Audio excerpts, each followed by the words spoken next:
Hi, my name is Sabrina, and I used to be a night shift nurse at a nursing home in New Orleans, Louisiana. I had seen it all during my time there.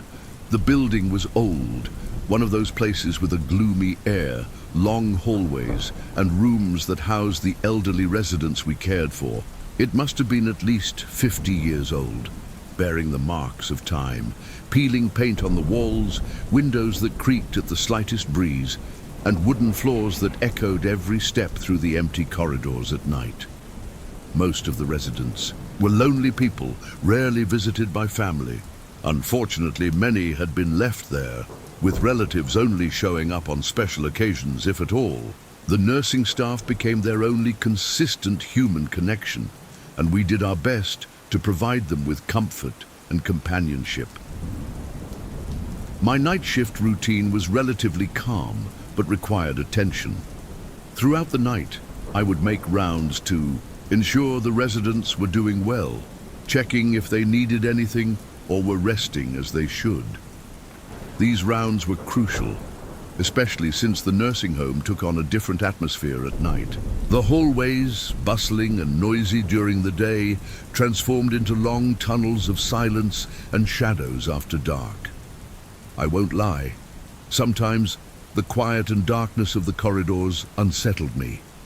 It wasn't just the building itself, but also the stories the residents told, tales of people who had lived there long ago but never seemed to have truly left. Some of my colleagues swore they had seen strange figures in the hallways or heard whispers coming from empty rooms. At first, I brushed it off, thinking it was just imagination, exhaustion, or the loneliness that came with working nights. But over time, I began to understand that the nursing home had its own secrets. On the quietest nights, it wasn't uncommon to feel a presence, as if someone were near, even when the place was empty. It's hard to explain, but it was as if the building, with all its history and the many lives that had passed through it, had a memory of its own. And sometimes that memory revealed itself in ways we couldn't quite understand. One night, during my usual rounds, I noticed something unusual near Mr. Vincent's room. The light from his bedside lamp was on, which was odd since he always preferred to sleep in the dark and was usually in a deep sleep by this hour. Mr. Vincent was one of the quietest and most reserved residents. He rarely received visitors and spoke little about his life before moving into the nursing home. The only thing he mentioned often, with a deep, wistful look, was his late wife, Mary. His love for her was undeniable. He rarely spoke of anything else. And though he was a man of few words, whenever he opened his heart, it was always to talk about how much he missed her. As I approached the slightly open door, I saw that he wasn't asleep. He was lying down but awake, staring at something I couldn't see from the hallway. I figured it was nothing out of the ordinary. Perhaps he had insomnia or was just lost in thought. But the lit lamp made me curious, so I decided to step inside and check on him. As soon as I entered, I noticed he was staring at the chair beside his bed. I was confused at first since the chair was in its usual place, completely empty. "Mr. Vincent, are you all right?" I asked, trying not to sound too concerned. He didn't answer right away. He kept his gaze fixed on the chair as if someone were sitting there. I moved closer, and only then did he shift his eyes to me. "She was here," he said, his voice calm but filled with emotion. "Mary, my dear Mary was just here." I stood still for a moment, unsure of what to say. I thought maybe he was simply overwhelmed with longing, a strong memory of the wife he loved so much. But there was something about the way he spoke, something that sent a chill down my spine. Mr. Vincent didn't seem confused or lost in a memory. He spoke with the certainty of someone who had just seen a loved one standing right in front of them. Not knowing how to respond, I simply smiled and did what I always did in moments like these. I asked if he needed anything to help him sleep. He shook his head gently and lay back down, now with a more peaceful expression. I stayed in the room for a few more moments, watching to make sure he was settled. But as I left, I couldn't shake the eerie feeling that there had been someone else in that room, someone I simply couldn't see. After that first night when Mr. Vincent mentioned seeing his late wife, Mary, I started noticing an unsettling pattern. Every night during my rounds, his door was slightly open, a strange change since he used to keep it closed. Additionally, his bedside lamp was always on, despite his preference for sleeping in the dark. Each time I passed by his room, I felt compelled to check on him. I wasn't sure if it was out of concern for Mr. Vincent or a growing curiosity about what was happening. Whenever I stepped inside, I found him awake, lying in bed, staring at the same chair beside him, as if waiting for something. Without fail, he would look at me and mention Mary. "She was here, Sabrina. She came to see me again," he would say, with a calmness that made me uneasy.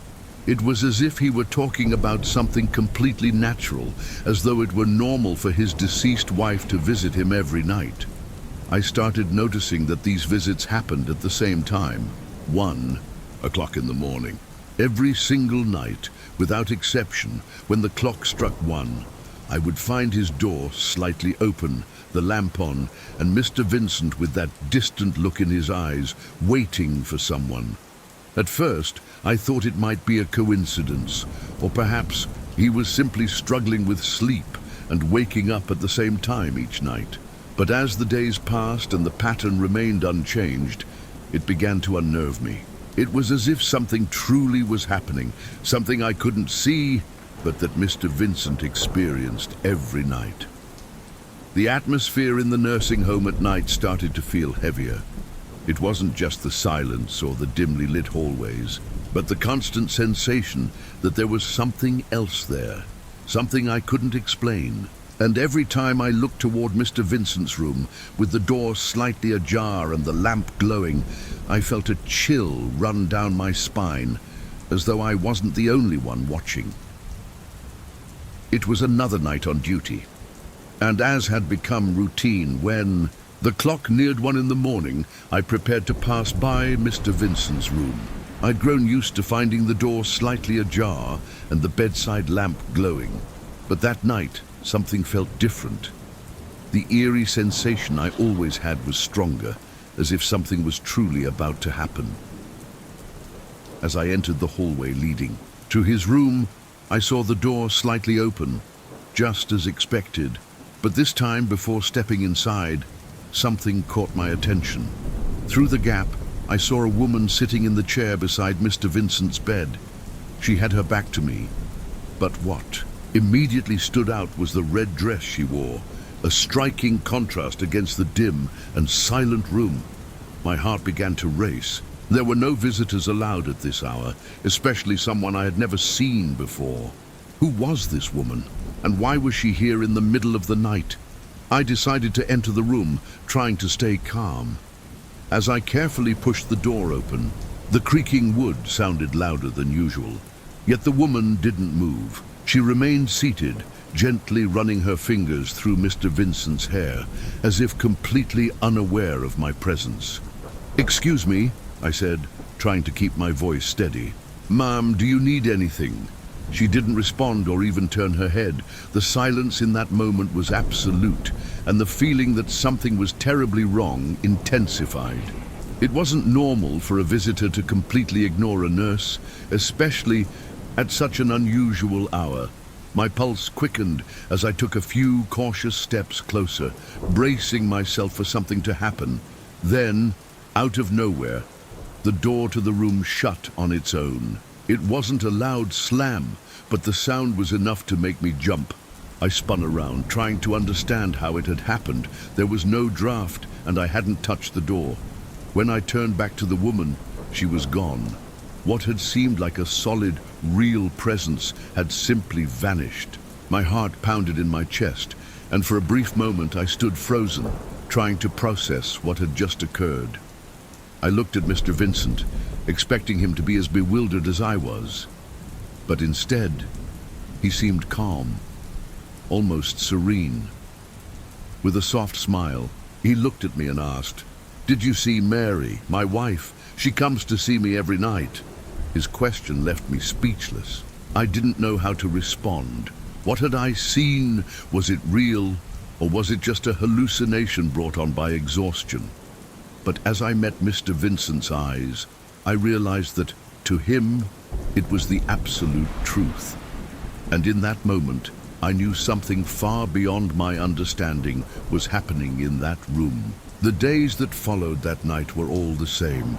Every shift, when the clock struck 1 in the morning, I made my rounds to Mr. Vincent's room and found the same scene. The door slightly ajar, the bedside lamp glowing, and the lingering sensation that something else was there. I never saw the woman in the red dress again, but the feeling of her presence never truly left. Each night, when I stepped inside, Mr. Vincent was awake, always calm, always serene. He continued to speak about Mary, as if she were really there, watching over him in his loneliest hours. It became part of my routine, a mystery I no longer questioned, but simply accepted as part of the reality of that place. This routine continued for several months. It seemed as though it would never change, until Mr. Vincent fell ill.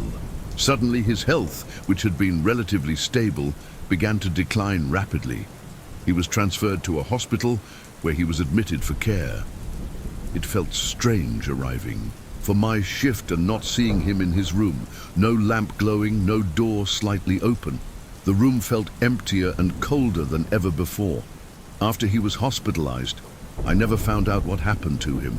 I had no contact with his family, and no updates reached me. All I knew was that from that moment on, the nights at the nursing home changed. The mystery surrounding Mr. Vincent's room disappeared along with him. I never again saw or felt anything unusual during my rounds. The home returned to being just an old, quiet place, without the unexplained presence that had once accompanied me. I continued working at the nursing home for a few more years, but my experience with Mr. Vincent left a deep mark on me. I never again doubted the things we cannot see or explain.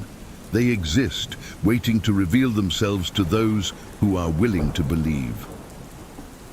Eventually, I moved on to a new job at another hospital, but I never forgot what I had witnessed in that nursing home.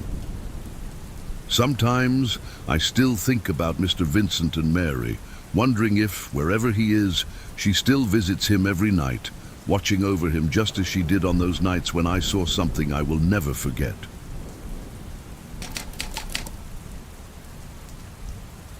This happened many years ago, when I was still a relatively new nurse, working in the neonatal ICU of a hospital in Houston, Texas. Back then, the nurse's shift schedule was different from what it is today. I only worked during the day, shifts that, while intense, were regular and predictable.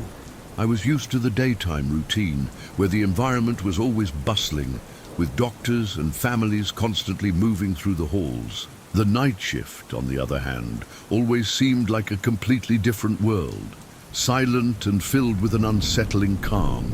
That was when an opportunity for change arose. The hospital needed more nurses to cover the night shifts, and since I could use the extra money, I volunteered for the position. The night shift paid better, and the increase in salary would be a huge help. I didn't have much experience working nights, but I figured it would be a good opportunity to learn something new while improving my financial situation. The decision seemed simple enough. After all, caring for the babies at night couldn't be too different from what I did during the day. Plus, I was confident in my skills and believed the transition would be smooth. However, what I didn't anticipate was how drastically different the night shift would feel. From my very first nights, I noticed there was something more to the night than just the silence or the dimly lit hallways. At night, the hospital transformed. The neonatal ICU, which during the day was a place of urgency and intensive care, became a space of quiet reflection after dark. The only sounds were the steady beeping of monitors and the low hum of the air conditioning. A place that was usually so full of life took on an almost mysterious quality, as if something unseen lingered in the shadows. waiting to reveal itself. It was during these quiet hours that I first felt a sense of unease, an inexplicable sensation that something was different. No matter how much I tried to brush it off, the feeling stayed with me, lingering in the air like a whisper I couldn't quite hear. That night, I was starting to settle into the rhythm of the night shift in the neonatal ICU. The silence was almost absolute, broken only by the steady beeping of monitors tracking every heartbeat of the tiny patients. The night shift had a calmness that didn't exist during the day, but it also carried a different energy, something I couldn't quite put into words. During my shift, one of the babies who was in critical condition required constant attention. I was closely monitoring his vitals, worried about any sudden changes. As I checked the monitors, something caught my eye. In the dim light of the NICU, I saw a figure standing beside the baby's incubator. It was a woman wearing a nurse's uniform, just like mine. At first, I assumed she was a colleague, another nurse on duty who had come to assist. I walked toward her, ready to ask if she needed anything or discuss the baby's condition. But something about her posture unsettled me. She stood completely still, staring at the baby as if she were praying or lost in deep thought. When I got closer, she finally lifted her head and looked at me. Her gaze was intense, almost vacant, and for a moment I felt a strange unease, as if I were being scrutinized in a way I had never experienced before. I tried to speak, to ask if she needed help or if something was wrong, but she remained silent. She just kept staring at me, expressionless, for several seconds that felt like an eternity. Then, without a word, she turned and walked slowly down the NICU hallway. I stood there frozen, unsure of what to think. The encounter left me unsettled, but I tried to rationalize it. Maybe she was a nurse I hadn't noticed before, a new staff member, or someone too focused on her work to engage in conversation. The moment was strange, but I didn't dwell on it at the time. I refocused on the critically ill baby, pushing the image of the woman out of my mind. It was my first night shift, and the last thing I wanted was to let my imagination get the best of me. I decided it was best to concentrate on my work and shake off the unsettling feeling. After all, the night was just beginning. The following night, I returned to my shift in the neonatal ICU, still haunted by the image of the woman from the previous night. The NICU was, as always, silent, and the heavy atmosphere that seemed to linger in the air followed me from the start of my shift. I tried to push away the strange feeling that still unsettled me, focusing on caring for the babies, especially the one in critical condition. Around the same time as the night before, while making my rounds, I noticed her presence again. The same woman stood beside the incubator of the critically ill baby, motionless, just as she had been the night before. This time, however, I was more alert. Something inside me had already expected this, even as I tried to convince myself it was just a coincidence. I approached slowly, observing her more carefully. That's when I noticed the badge clipped to her uniform. The name was clearly visible. Carla. The name seemed familiar, but I couldn't recall ever working with a colleague by that name. Maybe she was new to the team, or perhaps covering an extra shift. But something told me there was more to this than a simple staffing change. As I got close enough, the woman did exactly what she had done the previous night. She lifted her gaze and locked eyes with me, those empty eyes that seemed to see right through me. She said nothing, just stared for a few seconds before turning and walking away down the hallway. The sound of her footsteps fading into the silence of the NICU was unsettling, as if something was out of place. But I still couldn't understand what it was. It was all too strange, too unsettling. But the baby needed care, and I didn't have time to dwell on it. I turned my attention back to my work, adjusting the monitors and checking vital signs. Yet there was something in the air, an unshakable feeling that something was about to happen. As I worked, the image of Carla, with her vacant stare and that badge pinned to her uniform, lingered in my mind. Who was she, and why had I never seen her before, despite working in the same unit?